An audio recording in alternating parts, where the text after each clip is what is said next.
Let's see.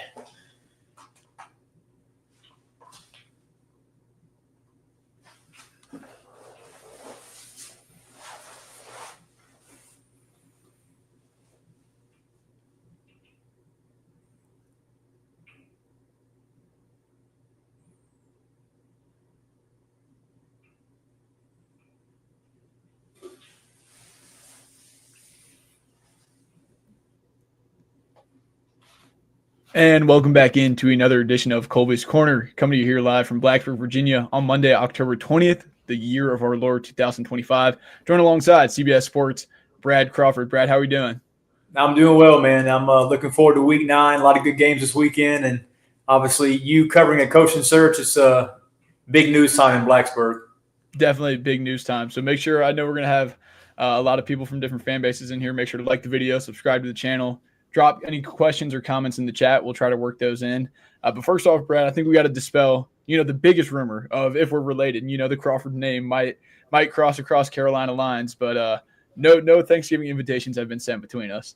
Not yet. Hey, man, I'm from Charleston. I live in North Carolina, so if you have any Crawford or Jenkins on your side of the family, then maybe we are related somewhere down the line. It's a small world. But yeah, okay, just jumping right into things. Obviously, we'll get into the article that came out on Saturday. But I think just first off, giving you the floor. Obviously, you wrote the article regarding Shane Beamer and potential exit and working to Virginia Tech. And he responded yesterday with the comment, "I haven't talked to Brad Crawford in 2 years, not discrediting his sources, but I have no idea where that came from." Then reemphasized, "This is my dream job." First off, your initial reaction to seeing that and just your thoughts in general. Yeah, this was a typical Shane Beamer response to reporters' intel that maybe he disagreed with or didn't want to get out or anything of that like. I'll say this, man. I do not see Shane Beamer leaving South Carolina on his own accord and taking the Virginia Tech vacancy unless the Hokies made him a substantial offer that he couldn't refuse. You don't leave a SEC job for an ACC job unless you have a reason to do so. I never said in that article that Beamer does not want to be at South Carolina. However, there is guaranteed mutual interest from both sides. I talked to 4 different sources on this. They all gave me the same info. I fully believe that Shane is being truthful when he says numerous times that this position at South Carolina is his dream job. But that being said, it doesn't dismiss the fact that there are several folks on Virginia Tech search committee who have Beamer at the top of their list. At least half of those folks in that room now have signed NDAs. They want Shane Beamer in Blacksburg. I just think the Hokies, if they need to get Shane Beamer, if they want to get Shane Beamer, they've got to do everything in their power to go after Shane Beamer, sans letting Jimmy Sexton dictate the terms of a negotiation. Touched on a lot there that we're going to get into. Jimmy Sexton, obviously, but I think let's start with the pressure at South Carolina. Yeah. I think a lot of people in your mentions, just overall from the Virginia Tech, obviously South Carolina side, jumping on you saying, why would he make that jump?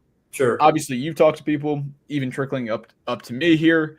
There's a lot of pressure in Columbia. And when you see what's coming down the pipe, like we were talking about before we went live, it was fall break. I was down in Tuscaloosa, down in Alabama. And, you're at the tailgate. You're talking to different people. You cut on the South Carolina-Oklahoma game. You see how that's going. Another lackluster offensive performance, which has maybe become a pattern, as you touched on. And then you still have that murderer's row. You host Oklahoma, you host Alabama, and then Ole Miss and Texas A&M both on the road. When you look at that stretch, I don't think we'd be having this conversation if there wasn't pressure coming down. Just guess talk about that from the boosters, from the brand new AD, I believe, Jeremiah Donati, just that whole situation. Yeah, Jeremiah Donati and Shane Beamer's relationship, as far as I can tell, is in step. And Shane mentioned actually on the SEC teleconference call when he called me out individually last night, he said that he respects his AD, he talks to him daily. And I believe Shane's being factual about that. I mean, this looks like a 4-8 team, probably going to finish 4-8. They're going to win one of those games in November. Maybe they beat Clemson at the end and finish 5-7. But Shane Beamer here in year 5 is not going to a bowl game. Coming off a 9-4 finish, he got a raise and an extension in January. And that's sort of the thing here why I think Jeremiah Donati, besides the fact that he's a first-year SEC AD and you don't make these kind of hiring and firings in your first year if you want people to like you. Yeah. But Beamer's buyout is $27 million if he was fired right now and took to Virginia. I mean, that's not going to happen. That's too much money for South Carolina to absorb. And I think in theory, if Virginia Tech wanted to get Shane Beamer, they'd have to offer him some kind of compensation package, at least of $27 million, because that's his current buyout. And that's basically what Brent Pry got in total salary, over his 6-year initial deal. So I don't know if the Hokies are willing to pay their next coach, but I have a hard time believing it would be near that $8.1 million figure that Shane Beamer is getting right now. But maybe I'm wrong there. Now, from your perspective, like, I guess tying in with that, how do you see a world where obviously you have Jimmy Sexton and they're going to want to make this look nice from both sides, where you're not hiring a firing coach, you're not leaving the South Carolina job? How do you make that work? Because like you said, you're probably going to have to pay a higher penny than 8.1 if you want to make it look like he's making that jump. I don't really know how you make that work. It would only way it would work is if you had a unanimous choice among that search committee and from Whit Babcock, and everybody in that room wanted Shane Beamer as head coach. And then you have to take, that story you put out last week about the $229 million athletic budget. How much of that is going to be earmarked for football? Because if Shane Beamer's the next coach of Virginia Tech, he's going to need NIL money. He's going to need to hire some home run coordinators to win at a high level in the ACC. I thought it was kind of funny, his immediate response to that question about the article, sort of singling me out. I haven't spoke to Brad Crawford in 2 years. This is what every coach says, Kolby, when a report comes out linking him to another coaching vacancy. And he's, become known a little bit by South Carolina beat writers. I'm a national guy. I'm not in Columbia every day. But he gets agitated by the truth at times, and he gets a little testy several times every season during his press conferences, win or lose. And Shane Beamer's right. I haven't spoken to him in 2 years. Last time him and I had a face-to-face one-on-one together was at SEC Media Days a couple summers ago. I did not attend July's installment in Atlanta, but it doesn't change the facts. And everyone around the situation in Columbia and in Blacksburg knows this. Shane loves Virginia Tech. It's his alma mater. His father there is synonymous with greatness in Blacksburg. But why would he say any of that publicly while still at South Carolina? Shane's doing what he's supposed to do. He's saying that he has an affinity for South Carolina, and I do believe that. But he would leave for Virginia Tech if the offer was right, and that buyout wasn't $28 million. Yeah, without the buyout situation, and however that deal comes about, if it is to be, I think that's going to be a big question mark. Obviously, still talking about someone who's employed at a different institution, but with the sources and obviously your article coming out, a lot of pressure there on both sides, sort of trying to make something happen. First off with that, I think you bring up a good point that I was going to bring up. Did his reaction maybe surprise you? And obviously, people are getting quote tweeting when you were obviously the topic of discussion in that retort, like not a denial. And you see it all the time. You see it with, I think you even had a post today about Elko, what he said about Duke before he made the jump to Texas A&M. And that situation is very similar. I guess from your perspective. Pure coach speak. And all of these coaches in the SEC and Big Ten especially, they're all represented by like one or two guys. Jimmy Sexton's clients, just an endless client list. Shane is saying what he's supposed to say. 100%. I guess from your perspective, being a national guy, not boots on the ground in Columbia, but following the program very closely, what a lot of Virginia Tech fans lighting up the comment section right now.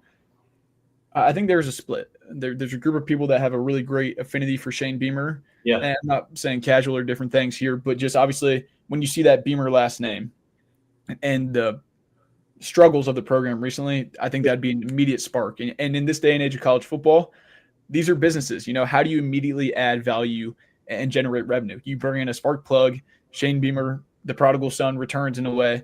But from the other side of the fan base, that obviously has its rightful gripes. Lackluster offense performance. Now, recruited at a high clip, can you do that with the ACC patch on his chest? Different things in that regard. What do you think's been one of the strengths of Shane Beamer's tenure at South Carolina and something that could maybe eventually lead to it ending? Yeah, Shane Beamer's strength is, I think, talent development. He's done a good job of some of these three-star guys that have turned into legitimate, all SEC type talents. He's done a good job of, personnel finding in the transfer portal. South Carolina is not going to be able to beat the LSUs, Ole Misses, and Auburn for a lot of transfer portal talent. But for Shane and his staff and his personnel guys to be able to identify players that might, I don't want to say slip through the cracks because South Carolina is still a top 25 program, but he's found guys locally and nationally that have made impacts. And then Shane's biggest weakness, man, is the coordinator positions. Clayton White on defense has been sort of a diamond in the rough. He found him, I think it was out of Western Kentucky, and he's had a couple good years in Columbia. But offensively, Marcus Satterfield was the OC the first 2 seasons. Shane didn't like to fire assistant coaches, so he let him walk to Nebraska. And then in 1 season, Matt Rule fired Marcus Satterfield at Nebraska because he blew up things offensively there. Then you had Dow Loggins. If it was not for Lenora Sellers' final 6 games last season, winning those 6 games and getting to a bowl game, Dow Loggins would not be the head coach at Appalachian State, and he likely wouldn't be South Carolina's OC. So then Shane in 2025 promotes Mike Shula, who's an offensive assistant, former Bama coach. And since the bowl game, man, this offense at South Carolina has been horrid. I mean, it's 16th in the SEC right now in total offense, scoring offense, third down conversions, tackles for loss allowed. It all starts up front, and the Gamecocks have signed a ton of blue chip guys at the offensive line spots, particularly left and right tackle under Shane Beamer. But those guys just do not play with tenacity. And I think Shane's best teams at South Carolina last season especially, they were very good on defense, and they had a playmaking quarterback. Well, the playmaking quarterback is still there in 2025, and he has substantially regressed because this Mike Shula NFL scheme, it's just not working. And honestly, I think if Shane is still the head coach in 2026, and I'm almost certain that he will be, the Gamecocks will have a new offensive coordinator by January 1st. And if Shane doesn't make a change, then Shane's probably getting fired at the end of 2026. So there it is. Obviously, I think you saying that you feel like he's going to be the head coach there next year still. Yeah. But when you look at it, maybe obviously firing the offensive line coach a week ago, having that contested exchange regarding different offensive changes, what do you think has been that? You said he doesn't want to fire, coaches during the year. What has that been reluctancy to change when the writing's on the wall? Shane is loyal to friends, family, assistant coaches on staff to a fault, maybe. Justin Stepp was a guy who was Gamecocks wide receiver coach a couple years ago, and instead of firing Stepp because of some recruiting issues and missing on some guys, he demoted him to a tight end position. Expecting him to basically quit the staff and go elsewhere. Justin Stepp now, he was at Illinois last season. And then Shane firing Lonnie Teasley, I think that's only the second staff firing that Shane has made officially in 5 years in Columbia. So he doesn't fire guys, and that's to a fault. When you're a head coach of an SEC program making $8.1 million a year, you've got to make those tough decisions. And I don't think Mike Shula, Gamecock's current OC, is going to be the play caller in 2026. I think you and a lot of people feel very convicted in that, and rightfully so, with the way, a year ago, picked very low in the SEC, go out on a tear those last 6 games, 9-4, player or 2 away from a potentially college football playoff. And this year, come out of the gates hot in Atlanta, funnily enough, against Virginia Tech. And now you're staring down this situation where you're looking at 4-8, maybe 5-7. And a coach that was the AP SEC Coach of the Year a year ago is potentially, getting written about being a foot out the door. Now, I'll shift it forward here, just talking on some other things. From a national perspective, and just you, how do you think this Virginia Tech head coaching search has been handled? Obviously, you talk about the NDAs. You talk about with Babcock being involved, but not really at all. He obviously hired Fuente and Pry and almost sort of being ousted in the process. When you look at it from your national perspective, being involved in college football, I guess, how does the Virginia Tech job shake up compared to a lot of the potential ones opening here soon? And just how has the process gone? Yeah, there's just not been a ton of noise emanating from Blacksburg like there has at some of these other, vacancies. I mean, look at Arkansas. Had Bobby Petrino won these last 2 games he's lost by a single possession to Texas A&M and then Tennessee the previous week, they probably go ahead and remove the interim tag now, and he'd be the guy in Fayetteville. That's not going to happen. Penn State, we didn't hear about James Franklin being fired until really midnight Eastern Saturday night, a few hours before it became official Sunday that this might happen. Penn State pulled the plug quickly, and now there's been hardly anything from the Penn State side on who they're going to go after. Virginia Tech's doing a good job, Kolby, of keeping this under wraps. Really, Shane Beamer and Dan Mullen are two names that I've heard at the top of the list. Shane, obviously, is the one that comes up most often, according to the 3 or 4 sources I have. But Dan Mullen at UNLV would be a guy that I think wants to be a Power 4 head coach again. I don't think that next opportunity may come to the SEC, but if Virginia Tech were to get a guy like Dan Mullen, I think that, obviously his offensive scheme is proven. He did it under Urban Meyer. He did it as Florida's head coach before getting fired there. Obviously, Dak Prescott, Mississippi State. He could have some fun and sexy offenses at Virginia Tech, something the Hokies haven't seen in a long time. Without a doubt. Shifting it back to Shane. Yeah.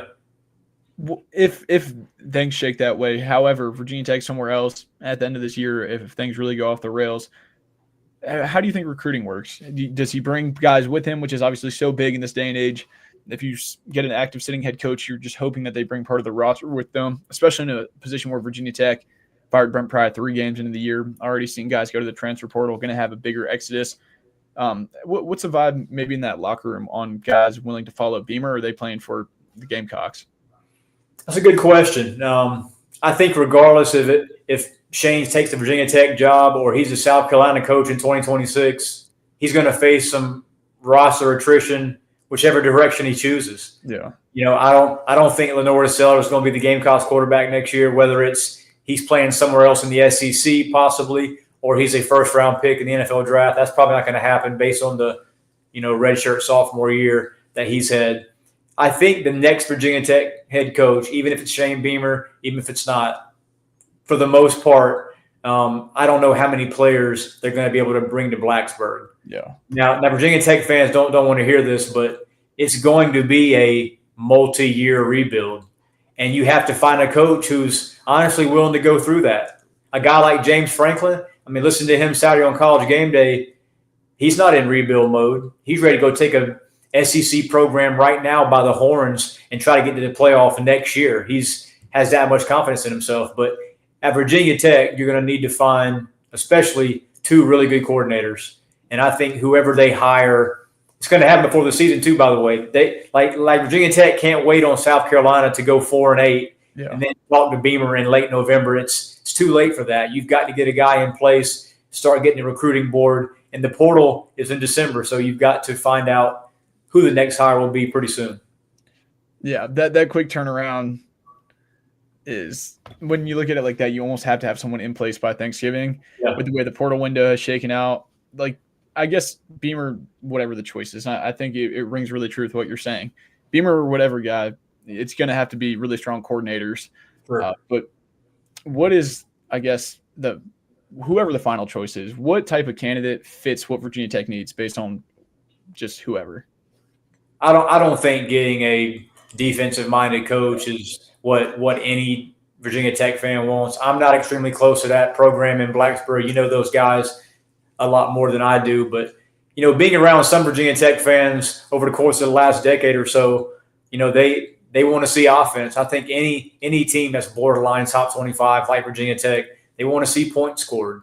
And maybe if you get Shane Beamer, that's not what you're getting either. You're getting a guy who's special teams heavy, who wins a lot of ugly games in the SEC. But to Shane's credit, he's beaten a lot of teams roster-wise. He's not had as good of players as the teams he's beaten. He's beating 4 or 5 SEC teams as a double-digit betting underdog. So Shane has some good wins under his belt. But, yeah, that being said, getting back to Virginia Tech search, they just need to get a guy who comes in there with a, winning, different attitude. I think Alex Golesh is a guy at USF that Virginia Tech should tap. Don't be afraid of going to the G5 ranks, despite what they've had previously and Fuente and his failure there. I think Alex Golesh is a future big-time head coach, and maybe that would be at Virginia Tech. With other jobs coming opening, I think a lot of, I guess, people just feeling a little guarded, with Florida coming open, whatever happens down at Auburn, whatever happens at LSU here as the season unfolds. you talk about Golish, Summerall, some of those candidates that sounded really good 3 weeks ago when you're one of only 3 open jobs. Now that list is getting longer. It's just, sort of that process. It feels like it's really, really tightening for Virginia Tech fans. I guess as we keep going, you did mention that you think Shane Beamer is going to be the guy to start 2026 at South Carolina. I know a lot of people are freaking out, like, don't want Shane in Virginia Tech. Some people saying, yes, I do want Shane. What do you think has to unravel here at the end of the year if South Carolina does make a pivot? Yeah, I mean, even if South Carolina goes 4-8, I think he's going to be the head coach. Now, if he has a meeting with Jeremiah Donati and decides to keep Mike Shula as his OC, then next spring you're going to see the fewest amount of Gamecock season tickets sold in more than a decade. Nobody in Columbia wants to see the same offense that they've seen the last, first half of this 2025 season in 2026. I think I can speak for most of those who follow the Gamecock program in the fact that nobody wants to see Shane Beamer fired. His buyout's $25 million. He's not getting fired this year unless just things between him and Donati just went further south. I don't see that happening. Now, I also don't see Shane being so stubborn in the fact that he would retain an offensive coordinator who right now is, ranks the bottom of not just the SEC, but the Power 5 in production. And getting back to that Virginia Tech search real quick, I know I've spoken to some Virginia Tech folks that think James Franklin might be a realistic option. I don't see that because there's going to be several SEC jobs open this cycle, especially if Lane Kiffin takes Florida. Arkansas is already open right now. Auburn's going to likely fire Hugh Freeze if they go 5-7, which that's the way it's headed. Ole Miss would then be open because Kiffin takes the Florida job. And what if LSU craters? We're talking about 4 SEC jobs in addition to Florida, but potentially being open. James Franklin could be a candidate at any of those 4. So if Virginia Tech thinks it can hire a big name guy, it needs to make it happen fast because as these SEC jobs start to open, then Virginia Tech kind of goes down the totem pole further and further.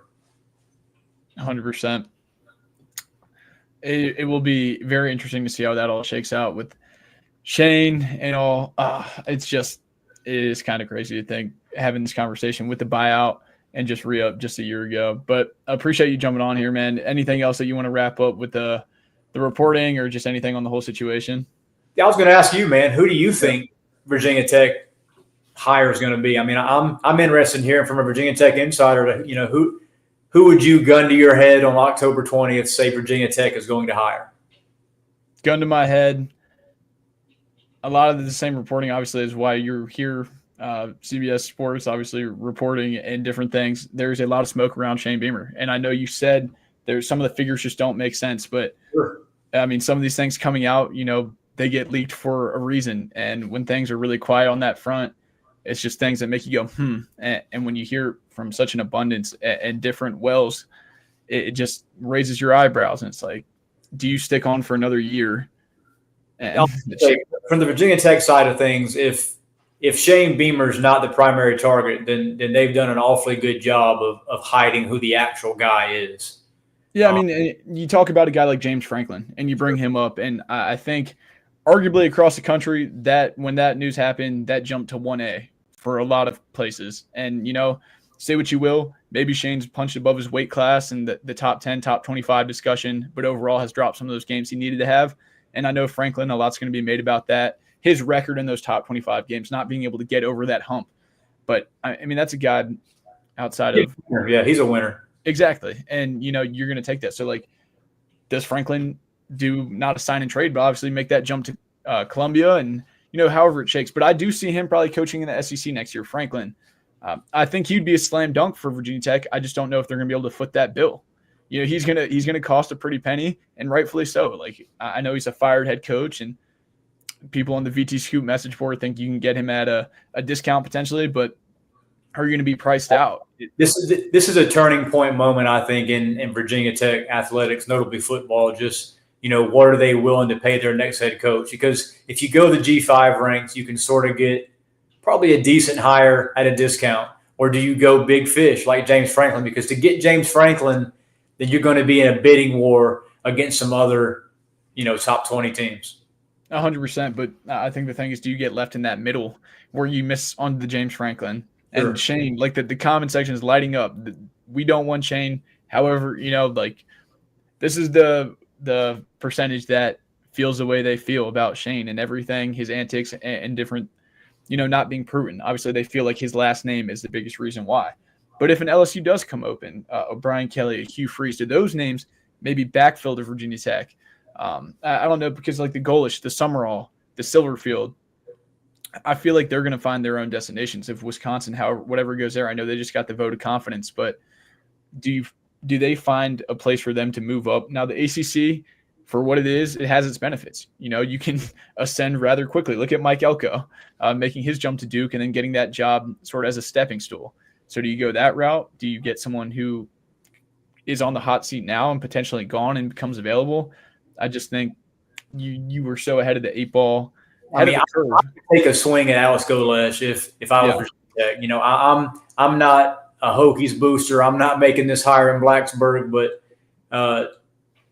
for football knowledgeable people, I think Alex Golesh's offensive scheme travels. Yep. And in the ACC, he could win big in Blacksburg. Because he would recruit not only Virginia, Metro Virginia area, but he could get some of those outliers that SEC schools don't sign in the South. And you're going to want to play for Alex Golesh because not only are you inside Lane Stadium, but I mean, this offense is a college offense. Nobody wants to be, hold into an NFL offense unless they're just some, pocket passing future draft pick. So I think Alex Golesh, wherever he ends up within the Power Four, whether it's this cycle or 2026, I think whoever hires him will be getting a home run and likely at a pretty decent rate salary wise. When you look at what he does, evaluation, recruiting, it's kind of exactly at a lower level at USF, getting the most out of maybe even undervalued guys is the word to put it. Recruiting, evaluation, and let alone just offensive play calling, like you said, what he was able to do at Tennessee, and everything that he was able to do, I think 100% vaults to the top. Now, just hearing different things regarding the search and different things with the committee, I don't know if they're going to go that direction. Sure. Like I said, NDAs, a lot of things have changed, gone quiet. Just hearing some things where personally a Summerall, a Golish type, I think would be absolute home run, and let alone with them maybe having their pick. I just don't know if I see that. And like I said, there's a lot of smoke around different things, and people are going to take whatever I say right now as gospel, as it's the most current thing on October 20th. And as we're saying, they're still a month away. So I see a lot of Vodtech fans excuse me, I don't want to say Vodtech because I was about to say, you just opened another can of worms.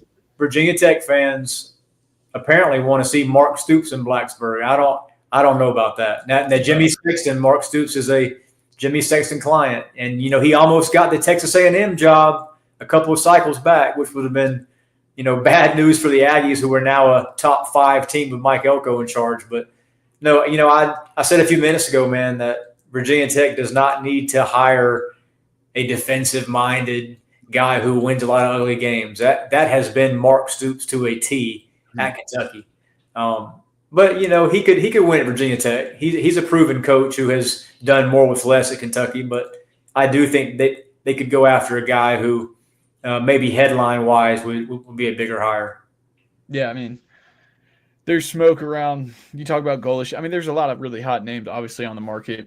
I think what's come out on VT Scoop, and that is a name that was floated. Now a lot of that is obviously agent driven at this time, and when Mark Stoops' name dropped on VT Scoop, it immediately hit the little bird app, and that got to the Kentucky fandom, and then they're in the mention saying take him off our hands. So that has definitely played its course. There's been so many different layers to this coaching search. You started the show saying it's been busy, and you're starting to see fatigue set in for different people and different things. I think a name you're maybe referencing, not being scared to go down to the G5 ranks, Bob Chesney at JMU. At least it's been this is something, honestly, a lot of the stuff we've talked about today with Franklin and Beamer, I feel pretty confident sharing with intel from sources. The Bob Chesney thing is more of speculation along with some insight. This is someone that will be contacted, is on that list, but definitely tiered down. And that's not to say that he hasn't been played in. There has not been the smoke or boiling regarding Franklin and some other names to shake out. And there has been a little bit of an I thought Wake Forest should have gone after Bob Chesney. Yeah. And no disrespect to the Demon Deacons and that program, great facilities also in Winston-Salem in the ACC, but Virginia Tech is a step above Wake Forest. Let's be real. And I respect Bob Chesney, but I'm like you. I think he would be behind like door 4 or 5. Yeah. And have to get down the list of potential hires if the Hokies named him the head coach. And like I said, you referenced the article that obviously came from the board, but we wrote on over at VT Scoop. When you make these public budget increases and you want to be so forward facing, you say, okay, this is what the candidate pool is going to be. And you're trying to push that narrative out there and you want people to understand. And then when sort of the bill comes due, if Franklin asks for that number or a guy that you think can be the guy ask for that number, and it's, well, there's this and that, it's, are you really stepping up to the plate to play at that level? And I think that's where it comes back to, where all due respect to Bob Chesney and different names, are you going to go make that big splash hire that sets yourself apart and says, okay, we're really committed to winning with the budget, with everything. And I think that's where it's going to be a really big inflection point. And a lot's going to play out both in Columbia and Blacksburg here as they wind down the season. I mean, there is one other, recently fired Power 4 head coach who's probably going to be coaching somewhere next year. That's Billy Napier. Yeah. I don't want to go down that rabbit hole, but Virginia Tech maybe takes a look at him. I don't know. He's known as an ace recruiter, and he was an offensive-minded guy at Louisiana, at least, before he torched DJ Lagway in the last, 5 or 6 starts there. But Billy Napier has seen better days. I still think he's a damn good college football coach. Now, that's a name that I haven't heard. I don't know if they will pursue this go-around. Obviously, when they hired Brent Pry, it sort of came down to Napier and Pry among some other names, but he was sort of right there in that contention, obviously, until the Florida position worked that way. But I'm not sure if they'll go that way this cycle, but I would keep an eye on maybe some of those other SEC jobs that could come open. I know a lot of people feel really a type of way about a Hugh Freeze, but like you said, what about an LSU job that if they stumble and fall down the end of the stretch, Miles, Orgeron, Saban, all national championships, you bring in Kelly, and it's almost preposterous, coming from a Virginia Tech podcast show. To do that at 10-9. But yeah, he's got too big an ego to go lead an ACC program. I think I don't know. Maybe I'm wrong, but Brian Kelly seemed like the type that. And once again, he's also represented by Jimmy Sexton. So I mean, pretty much almost every name you're going to bring up is represented by Jimmy Sexton. So it's just, how do those strings get pulled? Sure. How do you obviously make all your clients look the best? However, and I think that'll be the thing to look for in Columbia. If this really goes the way it does, and you hear the boosters and the pressure coming down on Shane, and how do you make that work? Because you're not even the whole premise of the show is about Shane. He's not going to come to Blacksburg on a discount. And obviously there's that price tag attached with him at South Carolina. So the inner workings of that, if it ever does come to fruition, Jimmy Sexton is going to have a ballerina dance, and that's why he earns the big bucks. And look, this Shane Beamer stuff started mid-September as soon as Virginia Tech made a coach firing. Shane Beamer's name was obviously, probably to your sources, he was given to you, and he's atop of Virginia Tech's list from day one. Now, I was told back in mid-September that the only way Shane Beamer would leave South Carolina for Virginia Tech, now this is, I guess, 4 or 5 weeks ago now, would be if the South Carolina fan base and boosters turned on him. At the time, Gamecocks had a winning record. 4 weeks later, Gamecocks are in a tailspin. They're probably going to finish 4-8 or 5-7. Now, that said, the boosters I've spoken to, I don't talk to fans, at least I try not to, but the boosters I've spoken to have not turned their back on Shane Beamer yet. I do think that could change if he retains Mike Shula as his OC. So that sounds like the biggest hinge point down there in Columbia. Yeah. Obviously, the coordinator position can make or break a job. You don't have to look too far down to Clemson and different places where it is sort of really, really massive. Well, Brad, you have anything else, or? I don't think so, man. I have emptied the notebook on all my Beamer, Virginia Tech, South Carolina knowledge tonight. Right on. Well, like I said, appreciate you again jumping on here. Brad Crawford of CBS Sports regarding Shane Beamer, Virginia Tech, and a whole crazy coaching carousel that's going to carry on through Thanksgiving. Brad, appreciate it. Make sure to go check out his work on CBSSports.com. When bowl season starts heating up, I know the Hokies aren't going to be in that picture this year, but does an incredible job with bowl projections and a ton of different stuff. So, Brad, anything else you want to shout out? No, I appreciate you, man. Thanks for having me on. Yes, sir. Have a good one. Make sure to subscribe to the channel. Like the video. We'll be back Wednesday night at 8:30 ahead of Virginia Tech's Friday night matchup against Cal. We'll see you next time. Enjoy it. Have a great rest of your week.